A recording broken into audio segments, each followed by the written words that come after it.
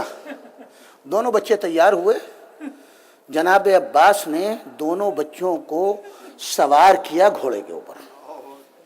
اور اب تاریخ سے پوچھیے، تاریخ کہتی ہے دونوں بچے میدان میں ایک ساتھ گئے اور دونوں نے مشورہ کیا، ایک طرف کا حصہ دونوں نے جنگ کرتے کرتے فوج کو 2 حصوں میں بانٹ دیا۔ 80-85 کلومیٹر ہے کوفہ، ایک بھائی نے ایک طرف کا سرا سنبھالا اور ایک بھائی نے دوسری طرف کا، اور فوج کو اتنا بھگایا ہے کہ کوفے سے ٹکرانے لگی، الامان والحسین کی صدائیں آنے لگی۔ امام حسین در خیمہ پر کھڑے ہوئے داد دے رہے تھے۔ کچھ دیر کے بعد دریا پر قبضہ ہو گیا، پانی کو دیکھا، ماں کی وصیت یاد آئی، اور اب پیاس کا غلبہ ہے، خون میں نہائے ہوئے ہیں دونوں کے دونوں، اس میں کہ ہمیں خون میں نہایا ہوا دیکھ کر کے ہماری ماں خوش ہوگی۔ واپس آتے ہیں، واپس آئے، آ کر کے اماں کے سامنے جب گئے تو ماں نے منہ پھیر لیا۔ اماں خدا گواہ، فرات پہ قبضہ کیا ہے، پانی کی طرف دیکھا بھی نہیں۔ اماں ہم نے پانی کی طرف دیکھا بھی نہیں ہے، فرات پہ قبضہ کر کے آئے ہیں، پھر آپ ناراض کیوں ہیں؟ کہا بیٹا میں نے واپس آنے کے لیے نہیں، اے بیٹا میں نے تو اپنے بھائی حسین کے اوپر صدقہ اتارا ہے تمہیں، قاسم اور محمد میں نے تمہیں جو ہے قاسم کے اوپر صدقہ اتارا ہے، علی اکبر علی اصغر پہ صدقہ اتارا ہے، عباس پہ صدقہ اتارا ہے، تو ہم صدقہ واپس نہیں لیتے۔ اے بیٹا واپس کیا؟ میں تو تمہارے لاشوں کو دیکھنا چاہتی ہوں۔ بھئی سننا تھا، دونوں شہزادے واپس گئے، ایک طرف کا مارکا لیا۔ آج بھی 10 کلومیٹر کا فاصلہ ہے جہاں پر جناب اون دفن ہے، کہتے ہیں جناب اون وہاں پر شہید ہوئے تھے۔ بابو کو آواز دی، گھوڑے میں سمجھا نہیں گیا، دونوں بچے زمین پر آئے۔ امام حسین نے جناب عباس کو آواز دی، بھیا میرے بچے دونوں شہید ہو گئے، جلدی چلو۔ پہنچے، بچے زندہ تھے، رخصت ہو گئے۔ ایک لاشا حضرت عباس نے اٹھایا، ایک لاشا امام حسین نے اٹھایا، آئے دروازے خیمے کے اوپر۔ جب خیمے کے در کے اوپر پہنچے تو بی بی جناب زینب کو پکڑ کر کے لائی۔